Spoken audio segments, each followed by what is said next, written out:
हम तो जन्मवान है, हमारा तो जन्म होता है और मरते हैं, नित्य नहीं है, हम अविनाशी नहीं है। फिर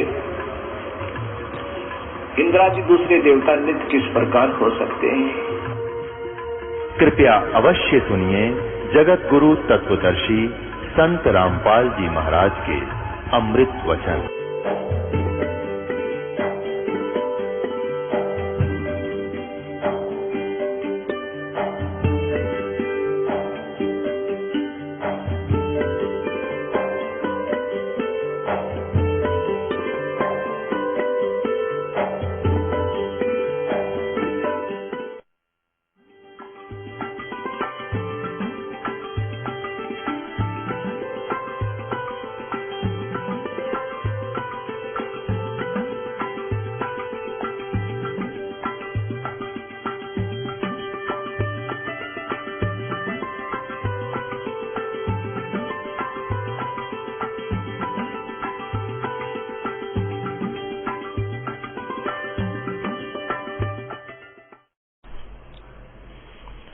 कर जोरों विनती करूं, धरूं चरण पर शीश। गुरु राम देवानंद जी महाराज ने दियो नाम बख्शीश।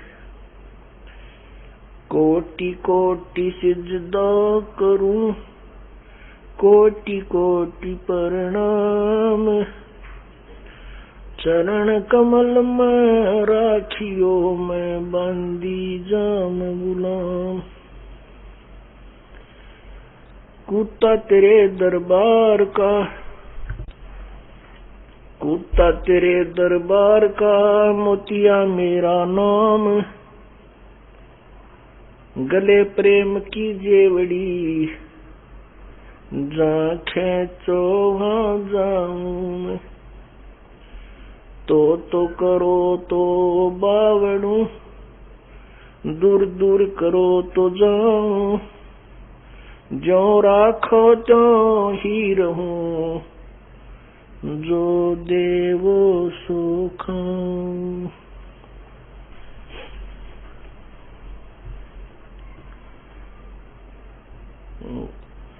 जय इब के सतगुरु मिले, सब दुख आँखों रोए। चरणों ऊपर शीस धरूं, कहूँ जो कहनी हो। कबीर गुरु जी मिलेंगे, पूछेंगे कुशलात। आज अंत की सब कहूँ, अपने दिल की बात। गुरु जी तुम ना भूलियो, चाहे लाख लोग मिल जाएं, हमसे तुमको बहुत है, तुमसे हमको नाई। तुम्हारे विसारे क्या बने, किसकी शरण में जाऊं। शिव वृंश मुनि नारदा, इनके हृदय न समाऊं। अवगुण किए तो बहुत किए, करत न मनी हार। बावे बंदा बख्श दियो, बावे गर्दन उतार। अवगुण मेरे बाप जी, बख्शो गरीब नवाज। जो मैं पूत कपूत हूँ, बहुर पिता को लाज। मैं अपराधी जन्म का, नक्सक भरे विकार। तुम दाता दुख भंजना, मेरी करो संभार।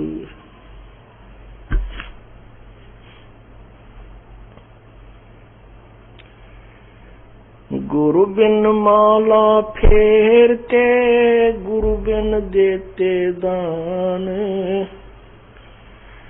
गुरु बिन दोनों निष्फल हैं, चाहे पूछो वेद पुराण।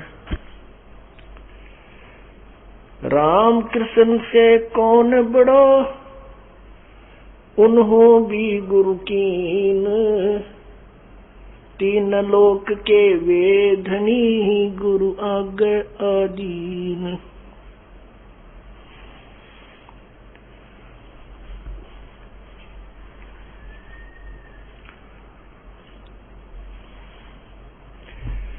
गर्भ योगेश्वर गुरु बिना, करता हर की सेवे, कहे कबीर बैकुंठ से फेर दिया सुख देव। राजा जनक गुरु किए, फिर कीनी हर की सेव, कहे कबीर बैकुंठ में उलट मिले सुख देव।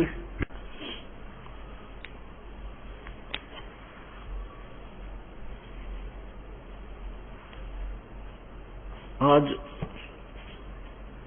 सुबह के सत्संग में आप जी ने राजा अम्बरीश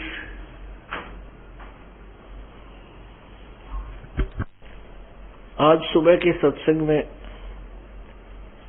श्रोताओं ने राजा अम्बरीश के विषय में सुना कि श्री नानक साहेब जी वाली आत्मा राजा अम्बरीश थे सतयुग में, और वो ऐसे साधक थे, ऐसी पुण्यात्मा थी, विष्णु जी के उपासक थे कि दुर्वासा जैसे सिद्ध पुरुष सन्यासी, कर्म सन्यासी, उस कर्म योगी गृहस्थी अम्बरीश के सामने नतमस्तक हुए। उसके बाद वही राजा अम्बरीश वाली आत्मा त्रेता युग के अंदर राजा जनक बने, जो सीता जी के पिताजी कहलाए। उस समय वो पुण्यात्मा पूर्व संस्कारों से भक्ति की रुचि में बहुत ज्यादा थे। त्रेता युग में राजा जनक पूर्व संस्कारों के कारण परमात्मा की भक्ति के अंदर अत्यधिक रुचि रखते थे। परमेश्वर कबीर भगवान अपनी प्यारी आत्मा जो कभी उसके चरणों में रही है, किसी भी युग में, जैसे आप जी जो अब शरण में आए हो, प्रभु की शरण में आ चुके हो, और शेष अभी आने हैं। 64 लाख शिष्य कलयुग के प्रारंभ में प्रथम चरण में जब परमेश्वर स्वयं आए थे, 120 वर्ष तक बनारस में, काशी में एक धानक की भूमिका करके, एक जुलाहे की लीला करके चले गए। उस समय परमेश्वर के 64 लाख शिष्य हुए थे कबीर जी के। पुण्यात्माओं, आज से 650-550 वर्ष पहले एक महात्मा के, एक संत के 64 लाख शिष्य होना, ये एक अनोखी मिसाल है, अनोखा उदाहरण है, क्योंकि परमात्मा के बिना ऐसे खेल नहीं हो सकते। जैसे परमात्मा की शक्ति, उस समय न तो कोई परमात्मा की शक्ति का प्रमाण है, उस समय न तो कोई मीडिया था, न कोई टेलीविजन थे। जैसे वर्तमान में किसी इंटरनेशनल चैनल के ऊपर जो प्रोग्राम चलता है, तो अरबों खरबों व्यक्ति उसके विचार सुन सकते हैं। और वर्तमान में तो जागृति लाना बहुत आसान है यदि इंटरनेशनल मीडिया के ऊपर ये तत्व ज्ञान चल पड़े। ये दास जो सत्संग कर रहा है, यदि जिस दिन किसी पुण्यात्मा के भाग उदय होंगे, किसी चैनल वाले के, और इस ज्ञान को हिम्मत से करके चला देगा। 6 महीने के अंदर पूरा विश्व जाग जाएगा। और जितने ये नकली संत बने फिर दुनिया को, श्रद्धालुओं को भ्रमित किए हुए हैं, इनके जीवन के साथ ये खिलवाड़ कर रहे हैं, धोखा कर रहे हैं, बर्बाद कर रहे हैं, इनको कहीं छुपने को स्थान नहीं मिलेगा। वर्तमान में ऐसे अब तो किया जा सकता है, लेकिन उस समय न कोई ऐसा जो है प्रचार प्रसार का साधन था। परमात्मा एक एक दिन में हजार हजार जगह प्रकट हुए और वहां जा जाकर लीला प्रकट की, दुखियों को का दुख दूर किया और निर्धनों को धन दिया, रोगी का रोग कष्ट किया, निसंतान को संतान दी। इस प्रकार वो प्यारी आत्मा परमात्मा से जुड़ी, उनको मंत्र दिया, केवल प्रथम मंत्र।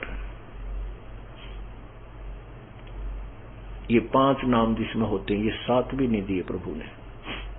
उनकी कमाई के कारण फिर परमात्मा ने एक लीला की थी, एक गणिका को हाथी पर बैठा करके और गंगा जल बोतल में भरकर शीशी में ऐसे, और बीच में बैठा करके, आगे रविदास जी को बैठा करके, बीच में उस लड़की को बैठा करके, पीछे परमात्मा विराजमान हो गए थे। उस लड़की के कंधे पर हाथ रखकर हाथी के ऊपर बैठ गए और एक हाथ में वो गंगा जल पी रहे थे। जनता समझने लगी कि ये शराब पी रहे हैं, और उस वैश्या, सुप्रसिद्ध वैश्या थी, उस गणका को साथ लिए हुए थे। सभी पहचानते थे कि वो वैश्या है जो आज कबीर के साथ है। तो उस समय जब वो लीला की तो वो 64 लाख वो नकली थे। नकली का तात्पर्य ये है कि वो परमात्मा को पहचान नहीं सके, क्योंकि वो अशिक्षित थे। और परमात्मा बंदी छोड़ कबीर परमेश्वर जी जो दास अब ज्ञान प्रचार करा, ये उन्हीं का प्रदान किया हुआ दास केवल रिपीट कर रहा है। उसमें अशिक्षित होने के कारण जनता परमात्मा को नहीं पहचान सकी, क्योंकि सदग्रंथों से वो मेल नहीं कर सके जो भगवान कहा करते थे। इसलिए वो सभी उस समय विमुख हो गए।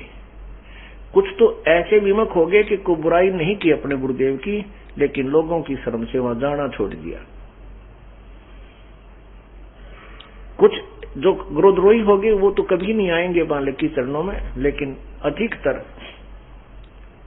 केवल परमात्मा के पास जाना छोड़ दिया। और लोग बहकाने लगे कि वो भगवान थोड़ा ही हो सकता है। तो उनको ये भी जज की वे गुरु जी ने तो कमाल कर दिया और गलती तो बने गई या, लेकिन वो गुरुद्रोही नहीं हुए। तो वो 64 लाख जो हैं, अब उस परमात्मा की समर्थ उस समय जो भक्ति दी उन्होंने, किसी ने 2 वर्ष की, किसी ने 10 वर्ष की, किसी ने 15 वर्ष की, किसी ने 20 वर्ष की, तो उसके कारण अब उन्हीं के मनुष्य जन्म होते हुए आ रहे हैं। उस भक्ति में इतनी शक्ति थी दाता ने जो आपसे करवा दी, जैसे आपको प्रथम मंत्र दिया जाता है। इसके कारण भी आपके हो सकता है 10-20 मनुष्य के जन्म हो सकते हैं। तो अब जो पुण्यात्मा है कहते ही शीघ्र समझ जाते हैं, तुरंत मालिक की शरण ग्रहण कर लेते हैं। ये वही पुण्यात्मा है जो लगातार मनुष्य जीवन प्राप्त करती हुई आ रही है। और परमात्मा की चाह भी तड़फ भी है, चाहे वो किसी मंदिर में, मस्जिद में, गुरुद्वारे में, या कहीं और चर्च में, या किसी संत की आड़ में, कहीं ना कहीं वो अवश्य कोई भक्ति विधि अपनाए हुए है, क्योंकि वो आत्मा रह नहीं सकती भगवान के बिना। और परमात्मा जैसा भी उनको ज्ञान मिला प्रभु के विषय में, वो भोली आत्मा ने स्वीकार कर रखा है और उसी पर दृढ़ हो रही है, लेकिन कोई लाभ विशेष नहीं है। इसलिए कुछ नास्तिकता भी पनप चुकी है वर्तमान में। तो वो पुण्यात्माएं अब 64 लाख तो आवेंगी। अब उनके साथ परमात्मा कैसी रजा बख्श रहा है, किसी को पुस्तक के माध्यम से, किसी से अपनी प्यारी आत्मा जो उपदेश दे चुकी है उसके माध्यम से प्रेरित करके, चलो उस आदमी के पास चलते, वो अपना रिश्तेदार है, वो अपना मित्र है, वो अपनी सहेली है, तो वहां जा जाकर अपना संदेश भिजवा रहे हैं, किसी बुक के माध्यम से, सीडी के माध्यम से, समाचार पत्रों के माध्यम से, और किसी को केबल के माध्यम से। अब वो संदेश पहुंच रहा है, वो पुण्यात्मा अब आ रही है, वो तो शीघ्र ग्रहण कर जाती हैं। तो ऐसे परमात्मा उस पुण्यात्मा के साथ जो श्री नानक जी वाली थी, वो कभी ना कभी किसी युग में प्रभु के चरणों में कंटिन्यूस रही है। तो ऐसे वो परमात्मा उनके साथ लगा रहा है, लेकिन पार नहीं हो पाई। अब वो प्यारी आत्मा जो अम्बरीश वाली राजा जनक बनी, और राजा जनक बनी तब भी जैसे परमात्मा त्रेता युग में आए हैं, जब परमात्मा त्रेता युग में प्रकट हुए थे, जैसे अब कलयुग में हुए, ऐसे प्रत्येक युग में आते हैं। सतयुग में सतसुकृत नाम से, त्रेता में मुनिंदर नाम से।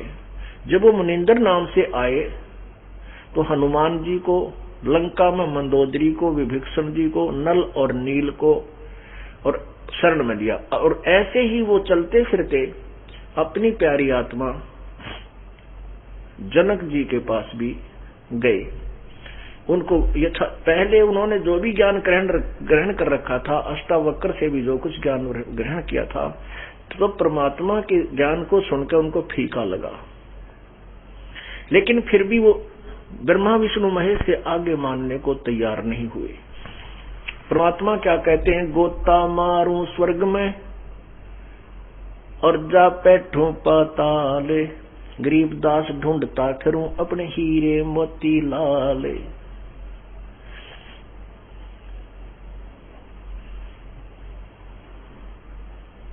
तो परमेश्वर भटक रहे हैं। परमात्मा कहते हैं, मैं रोवत हूं सृष्टि को, ये सृष्टि रोवे मोहे। कबीर परमेश्वर कह रहे हैं कि मैं तो इन भोली आत्माओं को रो रहा हूं कि तुम मेरी संतान हो, ये तुम्हारा स्थान नहीं है, ये लोक आपका नहीं है, आप काल के जाल में फंस रहे हो, तुम मान जाओ मेरी बात, आ जाओ मेरी शरण में। और ये मुझे ढूंढ रहे हैं, हे सर्व सुखदायी भगवान, हे पूर्ण मोक्षदायक परमात्मा, हे संकट मोचन, हमें संकटों से बचा लो, हमारा मुक्ति कर दो। परमात्मा कहते हैं, मैं कहता हूं कि मैं भगवान हूं, तो उससे में तुम्हारी बुद्धि अज्ञानता पर इतनी दृढ़ हो चुकी होती है कि आप मुझे पहचान नहीं पाते। मैं रोवत हूं सृष्टि को, सृष्टि रोवे मोहे, गरीबदास इस वियोग को समझ नहीं सकता कोई।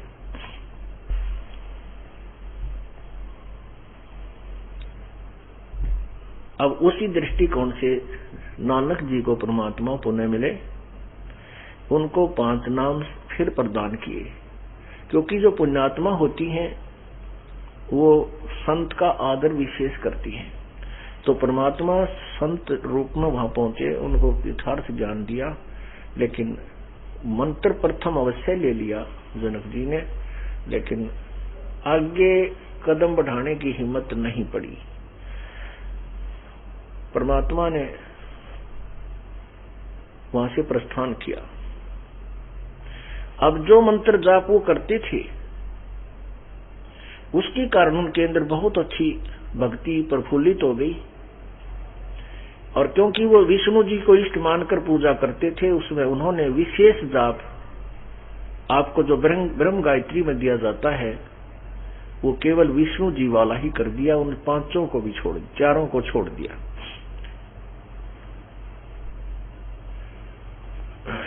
और एक उसने जो माया का बीज मंत्र था, जो आपको इस ब्रह्म गायत्री मंत्र में दिया जाता है, इन 2 का जाप किया।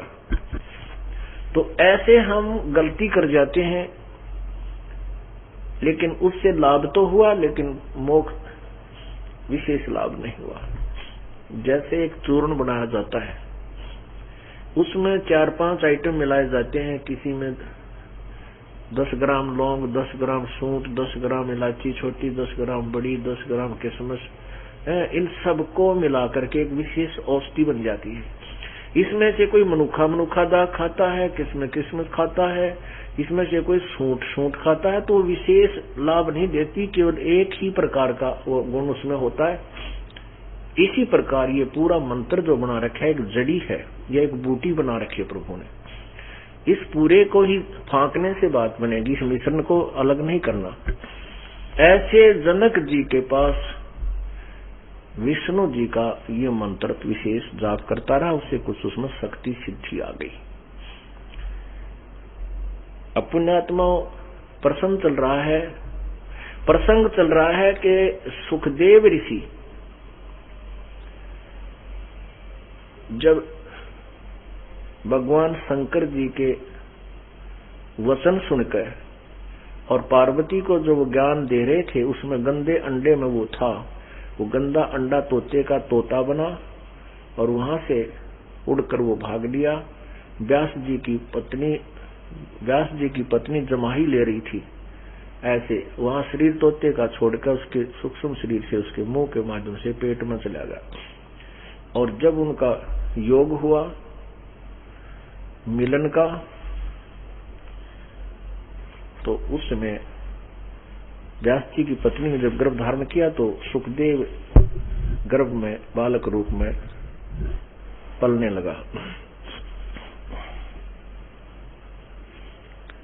अब हमने आपको साथ साथ ये सरसम वेद भी सुनाना है, ताकि आपकी आत्मा में दृढ़ता आवे कि सचमुच परमात्मा कबीर जी थे, उन्होंने तो अनमोल ज्ञान दे रखा है।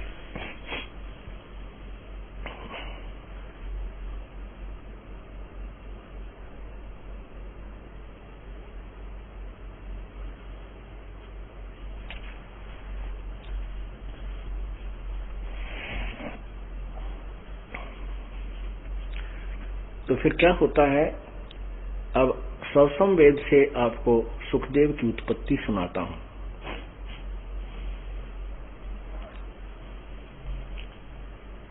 गंदा अंडा हो गया देह मिटी मलसीन, अकल पुरुष का नाद सुन बहुर भया परवीन।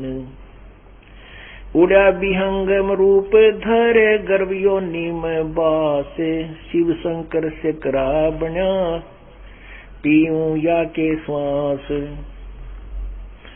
ब्रह्मा विष्णु महेश लगे भया समागम आन, चोर हमारा उदर में इब होरी खेचा ताने। आपको फिर एक बार मौखिक सुनाता हूं।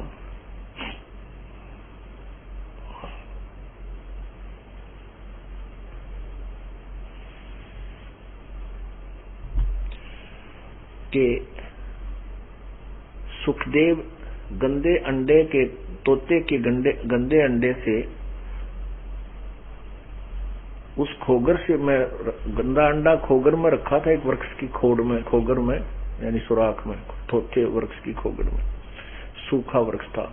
वहां पार्वती जी को, जिसको जहां अमरनाथ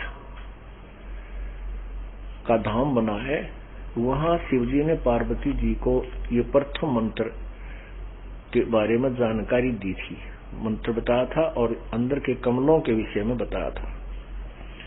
तो वहीं पर ये गंदा अंडा सुन के ऊपर ये वचन चल रहे थे, क्योंकि पूर्ण परमात्मा के विषय में ये जानकारी थी। पूर्ण परमात्मा ने आकर के शिव जी को शिष्य बनाया था, मंत्र दिया था और उसको यही 5 नाम दिए थे, लेकिन इसने उनमें से केवल एक ही मंत्र रखा।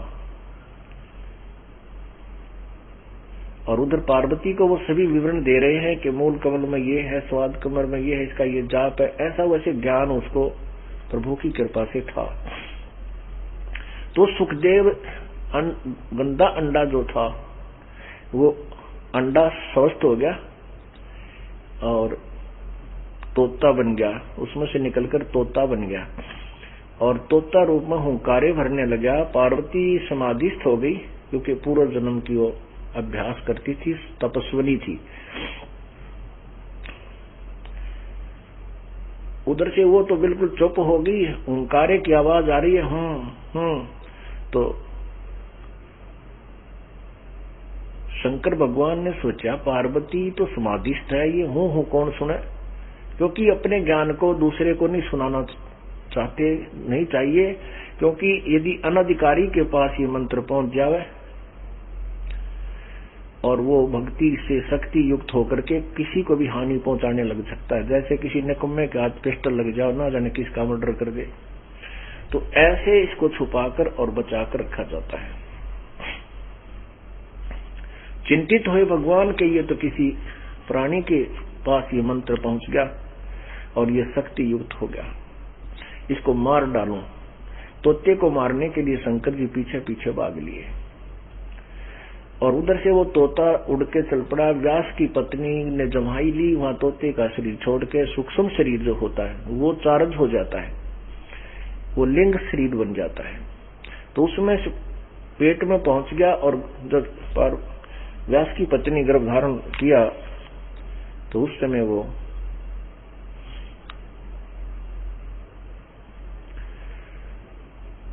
बालक रूप में पेट में पलने लगा। उधर से शंकर भगवान पहुंचा, उसको पता चला, उसके पीछे पीछे जाकर कहने लगा व्यास की पत्नी को कि तेरे पेट में मेरे ज्ञान का चोर आया है। व्यास की पत्नी ने कहा कि मुझे नहीं मालूम। शंकर भगवान ने कहा कि मैं उसको मारूंगा क्योंकि उसने मेरा मंत्र सुन लिया है, उस मंत्र के ज्ञान के सुनने से वो अमर हो गया है। अब व्यास की पत्नी कहने, व्यास जी बैठे थे, व्यास जी कहने लगे, बोले नाथ हे प्रभु, ये जी वो अमर हो चुका है तो उसको मारोगे कैसे? आप ही कह रहे को तो अमर हो गया तो फिर मार कैसे सकते हो? अब शिव जी कहने लगा भाई अभी बात ठीक है, वापस आ गया। अब 12 वर्ष तक सुखदेव मां के गर्भ से बाहर नहीं आया। तब ब्रह्मा विष्णु महेश को चिंता बनी कि भी ऐसे 12 वर्ष तक माताएं बच्चों को गर्भ में रखा करेंगी तो बहुत बिरानमाटी हो जाएगी, बहुत कष्ट उठाना पड़ेगा। ये 9 महीने में तंग हो जाती हैं, ये तो हमारी सारी व्यवस्था परिवर्तित हो जाएगी और बात बिगड़ेगी। ब्रह्मा विष्णु महेश तीनों आगे और व्यास की पत्नी के पास खड़े होकर कहने लगे तेरे पेट में हमारे ज्ञान का चोर है, उसको बाहर निकाल। और वह कहने लगी मैं कैसे निकालूं प्रभु, ये तो परमात्मा की कृपा है, मेरे कहने से थोड़ी कोई, ये तो अपने समय पर बाहर आएगा। और मुझे पता ही नहीं कि मेरे गर्भ में कोई बालक है, मुझे तो बड़ा आनंद आ रहा है, कोई दुख नहीं। इसलिए जो बालक गर्भ में था उसका गर्भ में ही नाम रख दिया कि उसका नाम मैं सुखदेव रखूंगी, कि उसने मुझे सुख दिया है, पेट में भी दुखी नहीं किया। उधर से सुख माने तोता होता है, तो इसलिए ब्रह्मा विष्णु महेश उसको सुखदेव तोता राम कह रही है, तो उसका नाम सुखदेव तोता राम धर दिया। सुखदेव का अर्थ तोता और देव माने भगवान, हे तोता राम। अब वो कहने लगे कि सुखदेव तू बाहर आ जा। सुखदेव कहने लगा कि नहीं आऊं बाहर प्रभु, मैं बाहर नहीं आ सकता, नहीं आऊंगा प्रभु, क्योंकि आपकी त्रिगुणमयी माया बड़ी खतरनाक है, ये जीव की बुद्धि भ्रष्ट कर देती है बाहर आते ही। क्योंकि माँ के गर्भ में बच्चे को पूरी जानकारी रहती है, इस माया का, त्रिगुण माया का केवल उस गर्भ में असर नहीं होता। ये इस प्रभु की देन है, कबीर परमेश्वर की। वहां उसको सब यादाश्त रहती है कि पिछले जन्मों में मैंने बहुत जुल्म किए थे, मैंने भक्ति नहीं की। और बाहर आते ही ब्रह्मा विष्णु महेश के तीनों गुण ऑटोमेटिक प्रभाव डालते हैं और जीव को याद ही रहता तू कौन है। नए सिरे से उसको पढ़ाया जाता है, ये तेरा चाचा है, बोल चाचा, कह माता को माता, ये तेरी माँ है या तेरा बहन है, ऐसे फिर कह ख गड़, ये सारे कुछ फिर बार नए सिरे से उसमें फीड किए जाते हैं। तो उन्होंने कहा कि तुम अपनी माया को रोको, तब मैं बाहर आऊं ताकि मुझे कुछ याददाश्त बनी रहे। वैसे ये ज्ञान मैंने सुबह भी सुना दिया था, लेकिन अब रिपीट करना इसलिए आवश्यक हो गया कि इसमें नए श्रोता भी आए हैं, और जब तक ये नहीं सुन पाएंगे तो आज आगे वाले सत्संग का इनका कुछ पल्ला नहीं पड़ेगा, इसलिए सुना रहा हूं। तो उसमें ब्रह्मा विष्णु महेश ने कहा भाई ये तो बहुत मुश्किल है, ऐसे कैसे रोकेंगे हम, ये तो विधान खंड होता है। सुखदेव बोला कुछ भी खंड हो, मैं नहीं आऊं बाहर जब तक तुम अपनी माया नहीं रोकोगे। तो उन्होंने तीनों ने कहा कि भाई हम इतनी देर माया रोक सकते हैं, जैसे इतनी देर। यानी फ्रिक्शन ऑफ सेकंड। सुखदेव बोला इतनी देर रोक दो कि सुखदेव सुख से उपजा राई सिंह समोए 9 नाथ 84 संग उपजे थे दोए। कि इतनी देर, एक सिंपल एग्जाम्पल दिया है गरीबदास साहिब जी ने अपनी अमृतवाणी में कि जैसे भैंस का सींग होता है या गाय का सींग खड़ा होता है, उस सींग के ऊपर वो राई रख दे। राई होती है सरसों के दाने से भी आधी, बल्कि चौथा हिस्सा, उसको वहां रख दे। अर्थात सींग तो ऊपर तो बिल्कुल नुकीला होता, गाय का खड़ा सींग होते हैं। इधर हरियाणा में वो एग्जाम्पल दिया गया। तो उस सींग के ऊपर यानी राई रखी, रखते ही नीचे गिरे। जितनी देर सींग के ऊपर राई का दाना रुक सकता है इतनी देर रोक देंगे। सुखदेव बोला तुम इतनी देर रोक दो एक बार। उन्होंने कहते इतनी देर माया को रोका, त्रिगुण माया को। इतनी देर में वो बाहर आया और उसको यादाश्त रही है तो बात बिगड़ जाएगी। तो जो ही वो 12 वर्ष की आयु का था और आगे चल पड़ा, उठ के अपनी ओर नाल जो मां की नाभि से कनेक्टेड होता है, जो लंबा जेर जैसा आप बच्चे की नाभि से लटका हुआ होता है, उस ओर नाल बोलते हैं यहाँ हरियाणा के अंदर। उस ओर नाल को उठाकर अपने कंधे पर डाल ली और माँ बाप की तरफ देखा नहीं, उठते चल पड़ा स्पीडते। ब्रह्मा विष्णु महेश अपना चले गए, उनका काम पूरा हुआ। अब सुखदेव ऋषि कहने लगा बेटा, अरे बेटा बाहर दर्शन तो दे जा पिता, अपने पिता को। तेरी 12 वर्ष तक बाट देखी, बेटा होगा बेटा होगा। अब सुखदेव कहने लगा व्यास जी बहुत बड़ा जंजाल है ये, ना जाने कितनी बार तू मेरा बाप हो लिया, ना जाने कितनी बार मैं तेरा बाप हो लिया, तू मेरा बेटा हो लिया। इब कहता पीछा छुटान दे, यदि मैं तेरी तरफ देखूंगा मेरी ममता बन जा मन माने। और फंस गया मैं भी। एक लेवा एक दोवा देवा दूतम, कोई किसी का पिता नहीं पूतम, रण संबंधी जुड़ा एक ठाठा, अंश में सब 12 बाटा। ऐसा कहकर के वो आकाश में उड़ गया, उसमें सिद्धि आ गई थी।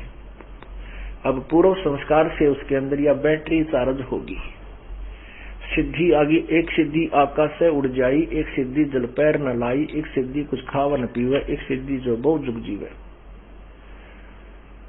ऐसे ऐसी यहाँ के भगवानों के पास तो 8 सिद्धि हैं और परमात्मा का जो मंत्र आपको दिया जाता है इसमें आप में 24 सिद्धियां आ जाएंगी, आ सकती हैं जैसी जिसकी कमाई होगी। लेकिन इन सिद्धियों को हमने प्रयोग नहीं करना, नहीं तो हम काल के जाल में रह जाएंगे। और ये ऋषिजन इन सिद्धियों के खिलौनों से ही खेलते रहे, इसी में प्रभु पाकते रहे। इसी कारण से ये अपनी दुर्गति करवा कर काल के जाल में ही फंसे रहे।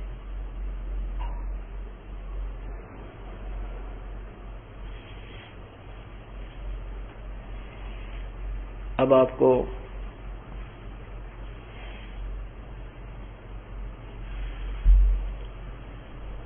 अमृतवाणी सुनाते हैं प्रभु की। वो सवसंवेद जो गीता जी के अध्याय नंबर 4 के श्लोक नंबर 25 से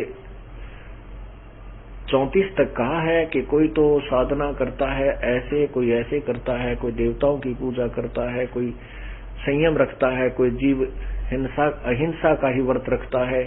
और सभी अपनी अपनी साधना को कर्म नाशक पाप नाशक ही जानकर करते हैं।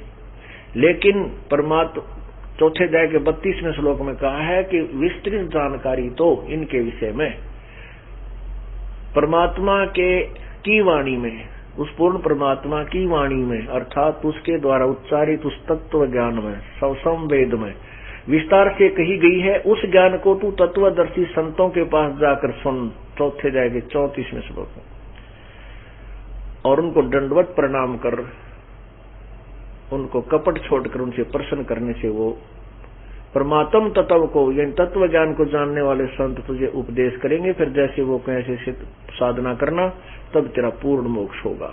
ये ज्ञान गीता ज्ञान से अलग है।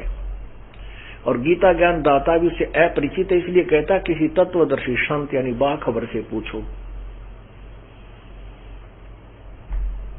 तो वो तत्व ज्ञान, वो परमात्मा की वाणी आपको सुनाई जा रही है, क्योंकि कबीर परमेश्वर ने अपनी पुण्यात्मा प्यारी आत्मा गरीबदास जी का ज्ञान योग खोल दिया, अर्थात उसमें अपना ज्ञान फीड कर दिया, और वही ज्ञान गरीबदास साहिब जी ने वर्णन किया। सुनिएगा। गंदा अंडा हो गया देह मिटी मल मिसीन, अकल पुरुष का नाद सुन बहुर भया परवीन।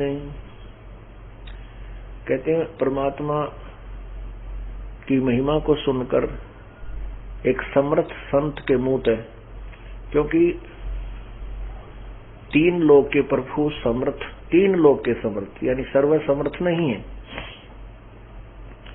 ये ब्रह्मा विष्णु महेश है, और उनके मुख से जो वाणी बोली जाती है वो बहुत दूर तक असर करती है, यानी वो आसपास में असर करती है, जीवों कोई भी जीव है उसके ऊपर भी प्रभाव डालती है। इसलिए शंकर भगवान ने वो स्थान चुना जहां ना चींटी हो सकती, क्योंकि बर्फ और पक्षी होगा तो उसको ऐसी आवाज की कि उन आसपास की वैलियों में, घाटियों में इतनी जबरदस्त आवाज हुई कि सब पक्षी उड़ कर भाग गए दूर। केवल गंदा अंडा उसी वृक्ष, सूखे वृक्ष की खोगर में पड़ा था, वो नहीं उड़ सका जहां पर पार्वती जी को वो ज्ञान सुनाया गया। तो उस शंकर भगवान के मुख से उस पूर्ण परमात्मा की महिमा जैसी उसने परमेश्वर से ही सुनी थी और उसकी महिमा बता रहे थे, तो कहते उस परमात्मा, उस संत के, क्योंकि उस समय वो संत रूप में थे जब पार्वती जी को ज्ञान दे रहे थे, तो उस अधिकारी के मुख से जो वचन निकले उस गंदे अंडे पर भी प्रभाव कर गए। वो गंदा अंडा भी ठीक हो गया, उसमें तोता भी बच्चा भी बन गया और वो फिर बोलने लग गया, उड़न भी लग गया, और उसके अंदर वो सूक्ष्म शरीर जो जीव का था वो बैटरी चार्ज होगी। पुण्यात्माओं, इस परमात्मा की वाणी जहां जहां भी जा रही है,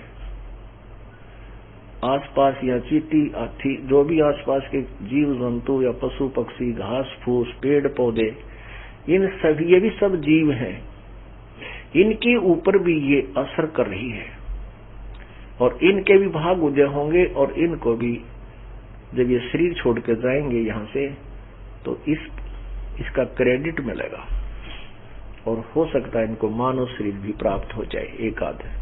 और उस मानव शरीर में यदि कोई संत नहीं मिला और ये बकवादों में लगे रहे तो फिर काल के गड्ढे में वापस।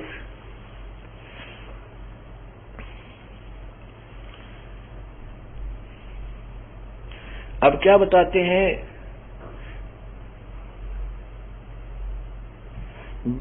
उड़ा विहंगम रूप धरे ग्रवियोनि में बास, शिव शंकर से करा बना पीऊं या के श्वास।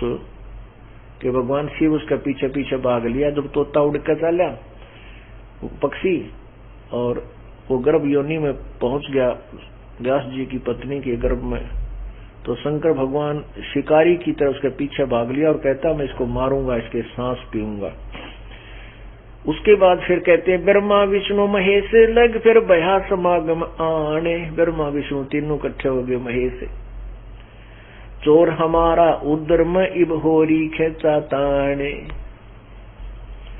व्यास व्यास की स्त्री ही कर बंधन आधीन, तिहु देवा दर्शन भये भाग बड़े लोलीन। बोले व्यास उदास होए कैसा चोर दयाल, कित से आया कौन है मोह से कहो हवाल। अब व्यास और व्यास की पत्नी वहां बैठे थे, ये तीनों आकर कहने लगे कि हमारा चोर तेरे उदर में है। अब व्यास और व्यास की पत्नी हाथ जोड़कर कहने लगे हे तीनों देवताओं के आज दर्शन हो गया, आज हमारे बड़े भाग हैं। लेकिन हे प्रभु कौन कैसा चोर और कितना आया, कहां से आया, हमसे कृपा बताइए।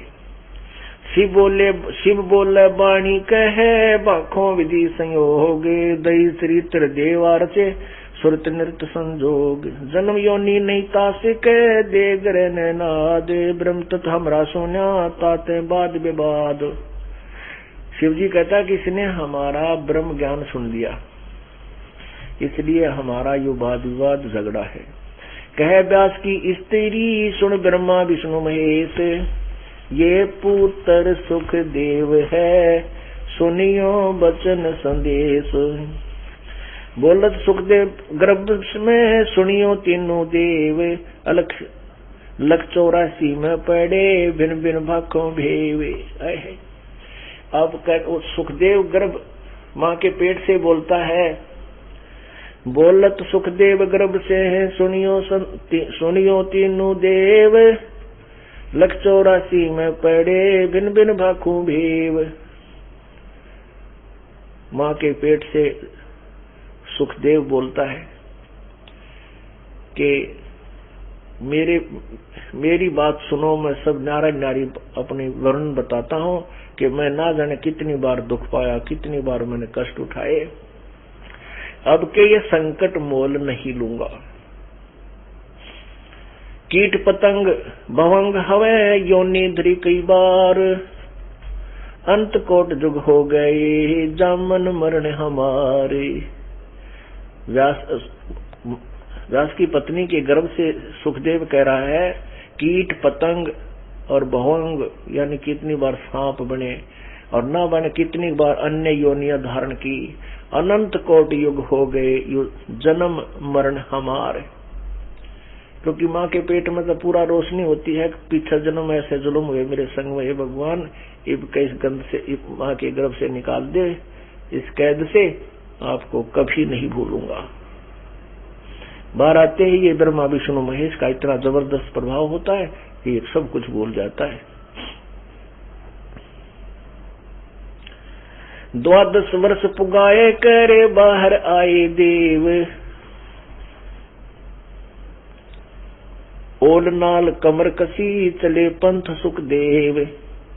व्यास कहे सुखदेव से कहाँ चले चितभंग बोले बालक ब्रह्म गति एता ही सत्संग।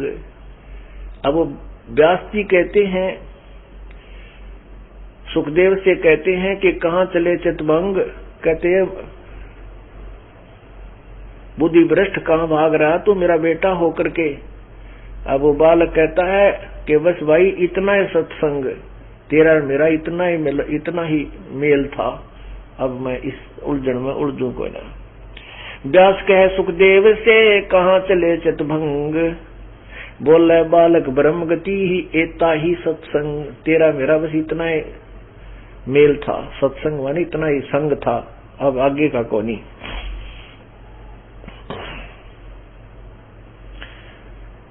कोट कल्प जुग जन्म की समझ पड़ी है मोए। कहते पिछले कोट जन्मों की कल्पों की कितने कल्पों की मुझे सारा ज्ञान हो गया।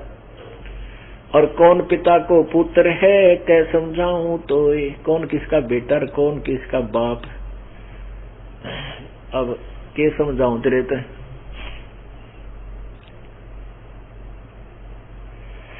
ग्रीप 5 तत मिले उड़े विहंगम रूप हंकारा तभी बरा बोले सत स्वरूप। गगन मंडल को उड़ गए बैकुंठों की आबास 3 लोक विचरत करे जीव शब्द निवास। ऐसा जीव जिहाने में मट्टी मैल संजूत शंकर से सतगुरु में ले पद पावे अनुभूत। गर्भ मरण पर मारे है गर्व मणि पर मारे है जे सुख देसा होए। जनक किए गुरु आन कर छूटे सकल दरोए।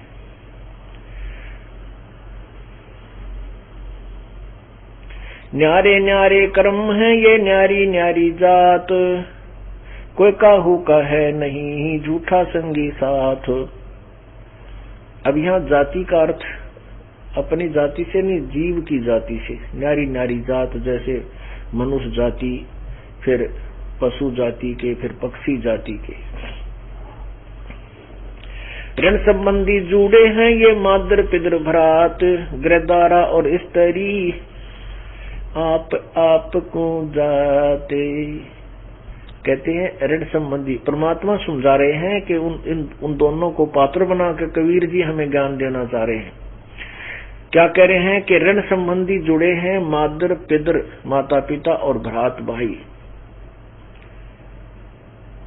और गृह द्वारा और स्त्री, फिर आप कुंजात, अपने जहां अब मृत्यु होती जाएगी, अगले संस्कार बस ना जाने पिता कहाँ जन्म लेगा, माँ कितने लेगी, बहन कहीं जाएगी, भाई कहीं जन्मेगा, कोई किसी योनि में कर्मानुसार, कोई किसी योनि में। तो यहाँ कहते हैं ऋण संबंधी जुड़े हैं ये मादर पितर भ्रात, गृहदारा और स्त्री आप को जात।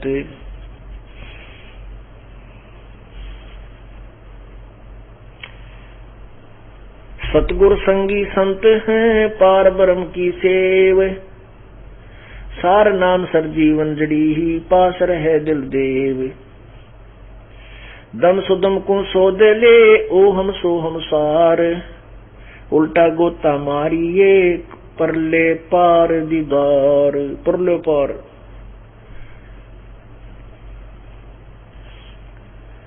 दम सुदम को सोद कर जपिए जपा जाप, प्राण पिया ना करेगा अनंत बीच गरगाप। दम सुदम को सोद कर जपिए जपा जाप, प्राण पिया ना करेगा तो अनल बीच गरगाप।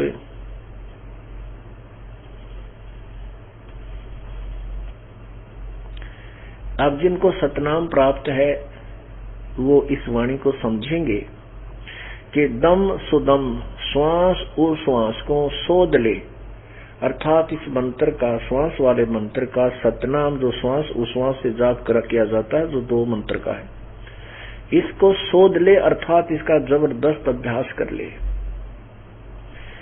और ये जप ये अजपा जाप, प्राण पिया ना करेगा तो अनल बीच गरगाप। अनल माने वायु, श्वास के द्वारा इसका अभ्यास करना पड़ेगा और फिर आप इस वजन से गरगाप हो जाओगे, यानी परिपूर्ण हो जाओगे।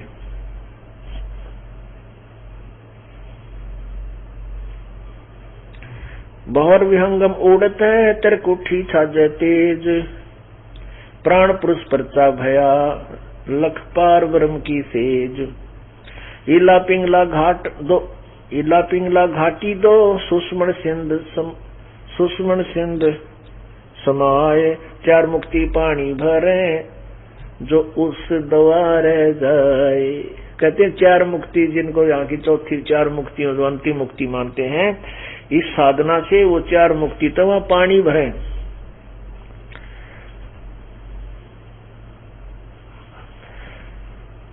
चार मुक्ति पानी भरे।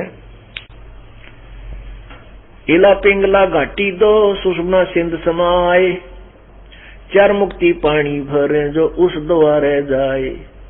यानी जो परमात्मा साधना बताएंगे आपको सतनाम वाली, जो ये दास आपको देगा वो मंत्र, उश्वास से जपा जाप जपने से फिर आपकी ये इला पिंगला अपने आप कार्य करना शुरू कर देंगी और सुषमना खुलकर त्रिकुटी पहुंच जाएंगे, सब कमलों को खोलते हुए। और कहते हैं फिर वो परमात्मा वहां से आपको अपने हिसाब से ले जाएगा। 10वां द्वार, अभी हमने 10वां द्वार सुना है नहीं, वो तो 12वें द्वार को पार करके परमात्मा की प्राप्ति है। तो यहाँ कहते हैं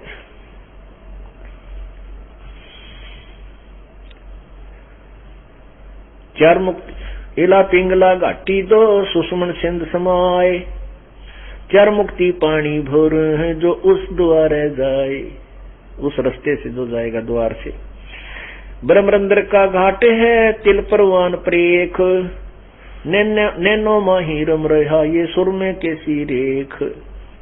पुण्यात्मा, क्योंकि हम परमात्मा के तत्वज्ञान और भक्ति विधि से अपरिचित थे, इसलिए हमें ज्ञान नहीं था।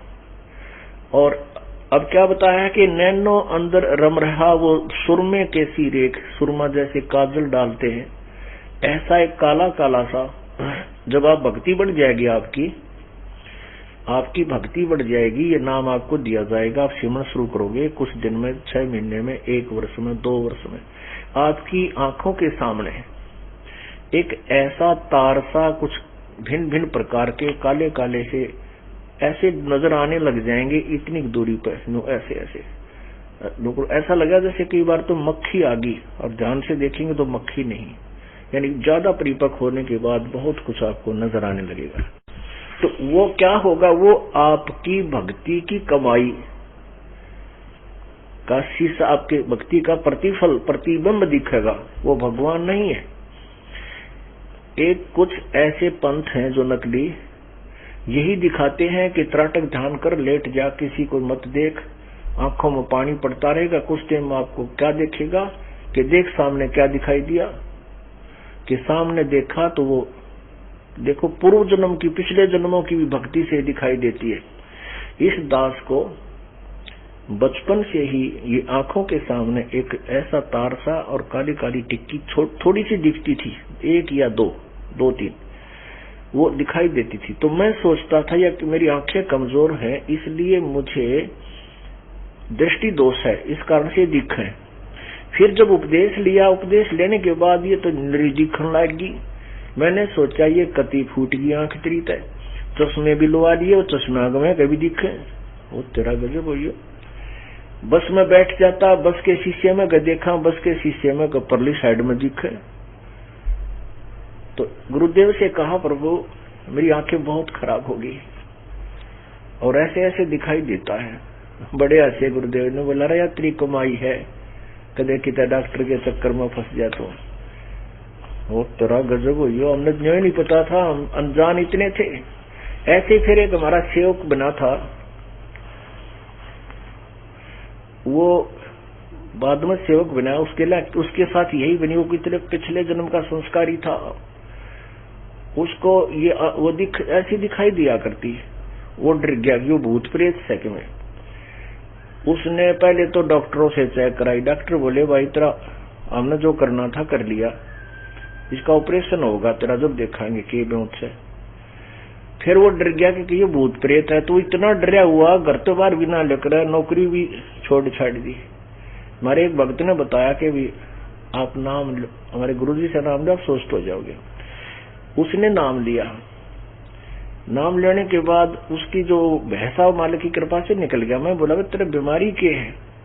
ने बोला मन में न भूत दिखे। मैं कैसा दिखे? कि आंखें आगे ऐसे ऐसे घूमे है, तार सा दिखे, फूटे बागान। ये तो तेरी पिछले जन्म की कमाई है, लेकिन आगे की अब बनानी पड़ेगी, नहीं तो घटती चली जाएगी। उसका वाय बीमारी पाक रही थी, मैं तो मर गया, मेरे तेरा के दिखा यू, अब नु कम देखू को ना कर लू तेरा गजब।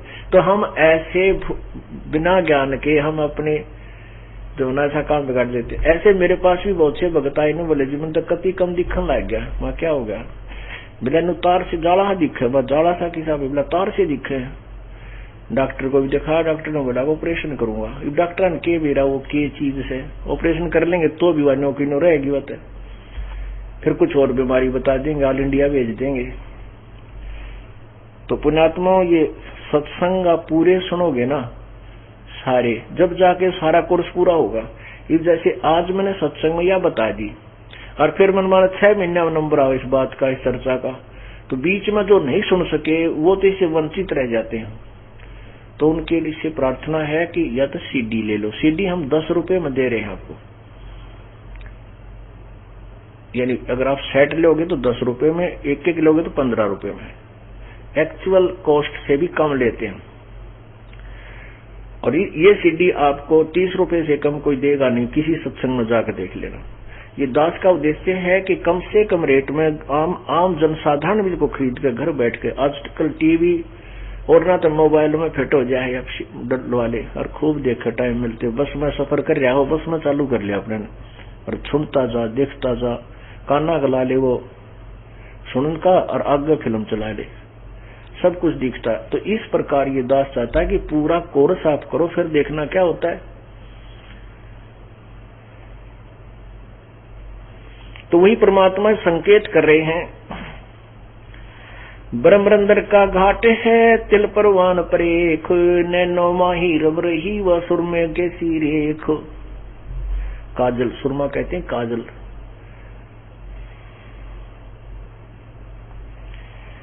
ब्रह्मा विष्णु ध्यान धर, ब्रह्मा शिव ध्यान धरे, विष्णु करे प्रणाम, सतगुरु बिन पावे नहीं, कबीर पुरुष का दाम। सारंग सुरत लगाई ले, पारंग पिंड और प्राण, गरीबदास पावे सही, परम पद निर्वाण। अब वो सुखदेव जो था,